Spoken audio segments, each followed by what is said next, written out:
Olá pessoal, tudo bem? Seja muito bem-vindo, seja muito bem-vinda à nossa aula sobre restrições projetuais.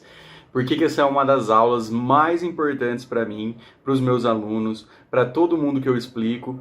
Ele é uma teoria que vem de Brian Lawson, do seu livro Como Arquitetos e Designers Pensam. Já falei um pouco sobre essas restrições em outras aulas e eu volto aqui para explicar conceitos adicionais dessas 6 restrições que são incríveis para a etapa de projeto. Mas antes, se você gostar desse conteúdo, ativa o sininho, segue a gente aqui no canal, isso ajuda muito, deixe os seus comentários, isso norteia muito os assuntos que a gente pode falar no futuro. Pessoal, por que as restrições projetuais são tão importantes? Simplesmente pelo fato que elas são muito pedagógicas. É muito mais fácil explicar sobre restrições porque elas se dividem em 6 categorias e não em 2 apenas como a gente conhece como conceito partido. Quando a gente fala em restrições, a gente tem uma divisão muito fácil de entender sobre os diferentes problemas e abordagens que a gente pode ter num projeto. Olha, eu começo pela restrição mais fácil de você entender, chamada restrição interna. O que são as restrições internas? Restrições internas são todos os elementos internos do seu projeto que você tem que levar em consideração.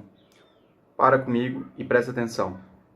Quando você começa um projeto, você não pergunta para o seu cliente ou para o dono daquele projeto quantos quartos ele quer, quantos banheiros, que ambiente dentro dessa casa dele é o mais importante, né? Essa é uma pergunta que eu adoro fazer para o meu cliente. A pergunta clássica para você fazer para um cliente seu, né? Qual é o ambiente que você mais gosta de ficar, né? E aí o cliente ele fala, eu gosto de ficar na sala, eu gosto de ficar na cozinha. Isso são problemas, são dinâmicas internas ao seu projeto. Isso vai nortear para você o início do seu projeto de forma interna, ou seja, se você tem que fazer suíte, closet, sala, conexão da varanda com uma sala, conexão da varanda com uma cozinha, e essas problemáticas, essa composição interna é uma divisão chamada de restrições internas. Isso é muito importante. E é a mais fácil da gente entender, né? Porque todo mundo consegue visualizar internamente quais são os problemas que eu tenho que solucionar.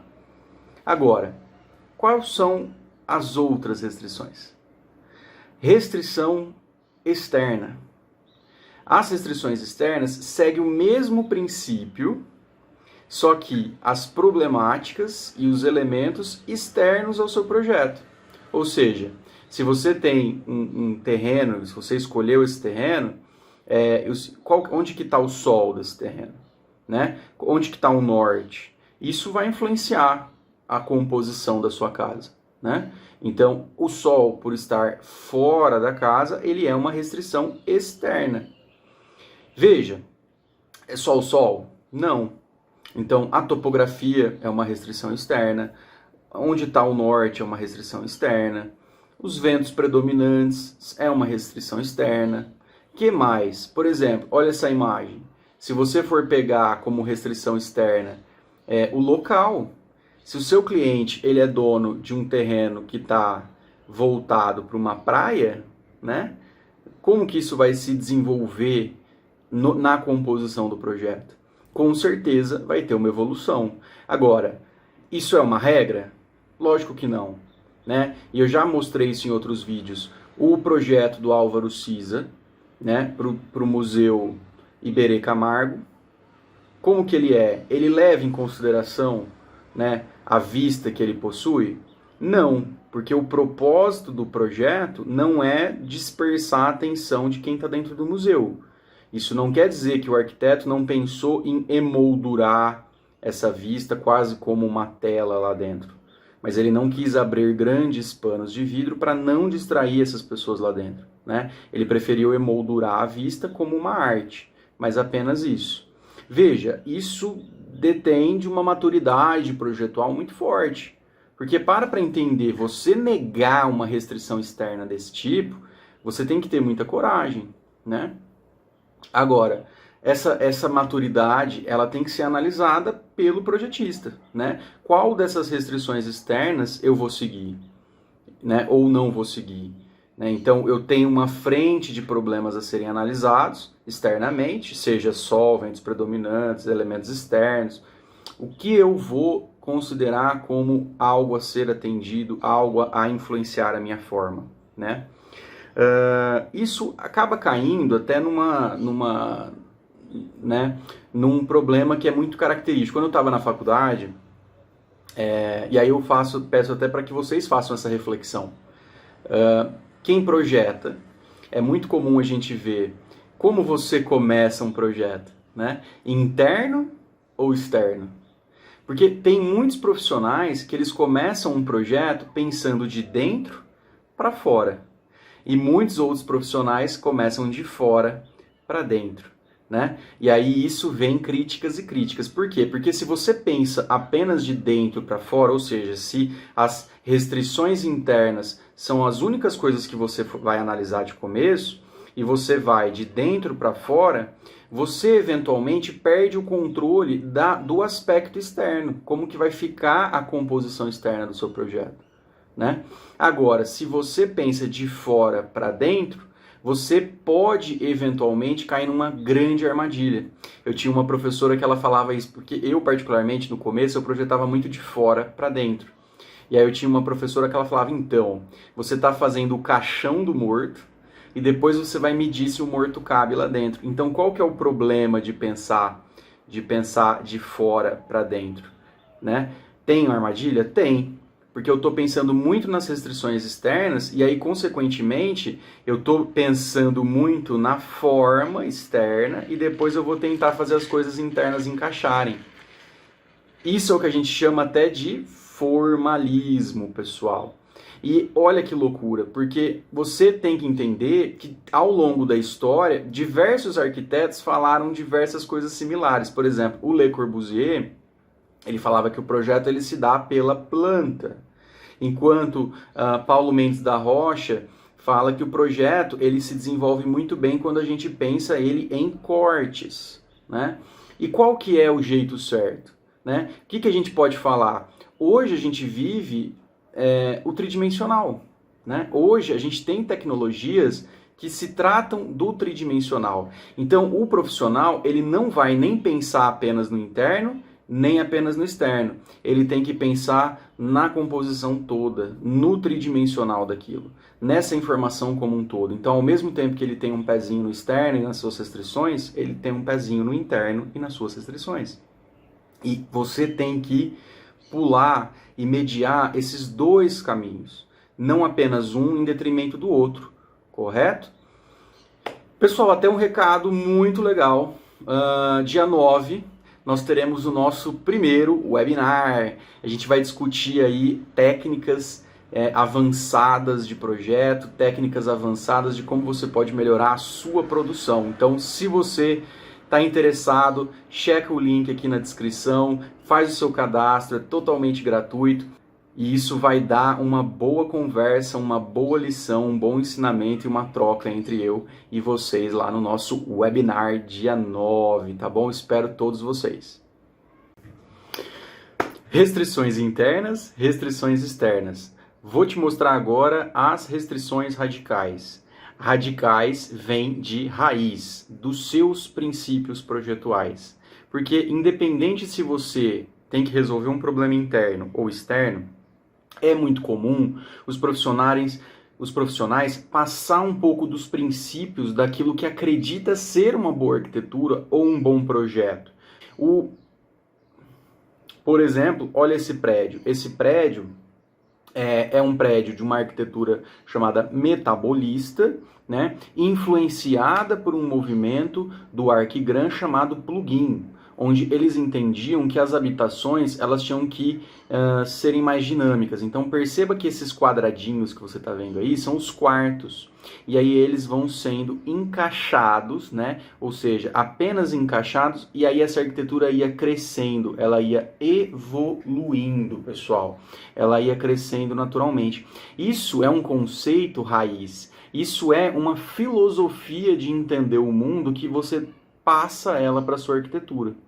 E diversas arquiteturas seguem mais ou menos algum tipo de princípio, seja a arquitetura orgânica de Frank Lloyd Wright, seja a arquitetura internacional moderna do Mies van der Rohe, seja os novos arquitetos como Jean Nouvel, seja qualquer uma dessas relações, existe um princípio raiz que passa por essas restrições internas e externas e vai muito ligado aos princípios do que aquele arquiteto acredita ser interessante. Esse talvez seja um dos princípios mais importantes, justamente porque foca naquilo que eu comentei sobre a diferença entre criar apenas um projeto, mas criar um projeto de arquitetura. Porque aí você busca alguma coisa mais profunda para lidar com seus projetos, que não seja apenas solucionar problemas internos ou externos. E as restrições práticas, essas são muito fáceis de entender também. Não adianta você entender as restrições internas, não adianta você entender as restrições externas, as radicais, mas você na hora de projetar coisas que não param no lugar, ou estruturas que não podem existir, ou planejar balanços que você não sabe executar, ou elementos que você não dá conta de entender como eles vão ficar ali. As restrições práticas é essa mentalidade que um profissional tem que ter para raciocinar como aquilo vai ser montado. Por exemplo, uma imagem de decoração dessa.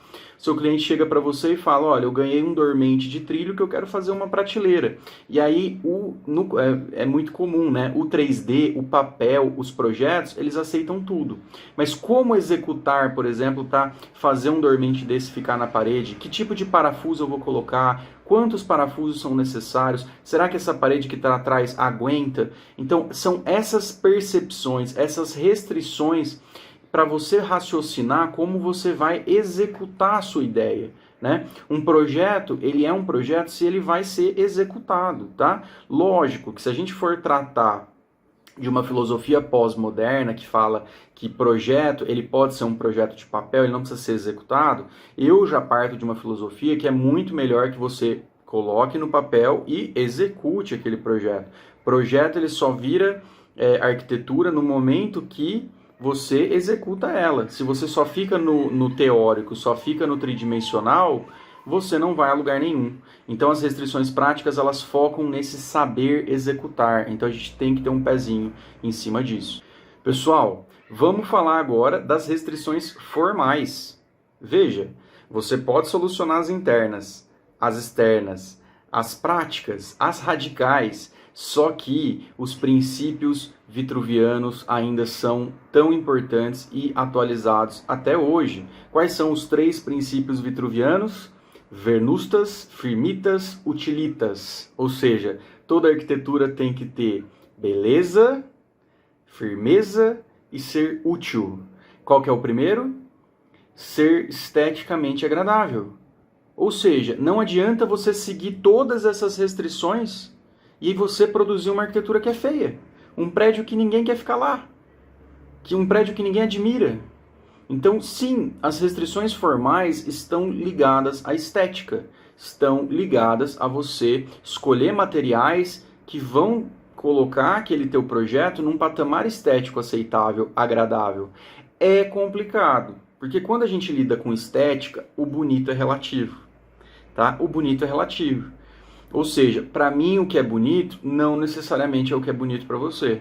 Agora, se a gente for tratar sobre uma estética ampla e geral, generalizada, a gente pode entender que hoje, nessa sociedade que a gente vive, a gente fala muito de tendências, né? Então não é à toa que os arquitetos, os profissionais, eles ficam muito focados nessas tendências, o que está sendo utilizado. Então, lógico, a gente tem que ter uma atenção a essas tendências para não fugir muito, né? Mas também não podemos ficar presos nisso, porque as tendências, de novo, levam em consideração o que é bonito para uma pessoa ou um grupo de pessoas. Você tem que ficar atento ao que o seu cliente considera esteticamente legal, ou os diferentes atores que estão envolvidos naquele projeto.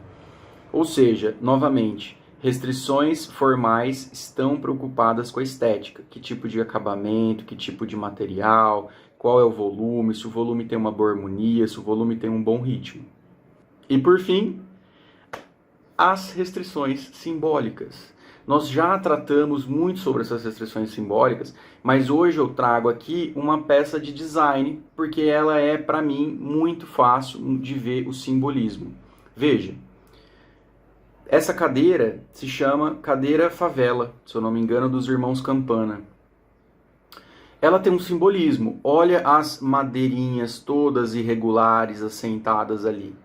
Será que ele fez isso porque ele estava preocupado com o conforto? Será que foi alguma coisa relacionada a uma restrição interna, externa, acabamento formal? Não, é uma restrição simbólica, ou seja, ele está fazendo um simbolismo entre o perfil e as características do que é uma favela, né, ou comunidade, né, que é essa irregularidade, é essa construção sem uma regularidade, e ele traduz esse simbolismo para essa cadeira. Então esse simbolismo, ele eleva o projeto para um nível de arte. Olha, será que todos os projetos têm simbolismo? Não. Mas, de novo, não são todos os projetos que são de arquitetura. Então, se você conseguir raciocinar bem sobre todos esses pontos de restrição, principalmente essa cereja do bolo, que é o simbólico, você vai conseguir produzir uma arquitetura num nível e num patamar muito superior a qualquer um dos arquitetos que provavelmente estão à sua volta. Então, foca nesse estudo, foca em sempre observar esses 6 tipos de restrição que você tem à sua disposição para justificar as suas escolhas de projeto. Pessoal, se você gostou, ativa o sininho, segue a gente no canal, deixa os seus comentários. A gente gosta bastante, o pessoal está fazendo isso e a gente está muito animado aqui, a equipe. E, de novo, não perca o webinário do dia 9. No webinário a gente vai tratar dessa jornada projetista, do que você pode fazer para maximizar a sua produção, entender esses recursos, e aí a gente vai evoluir você num nível mestre, num nível projetista mestre, tá bom? Um grande abraço, vejo vocês na próxima aula.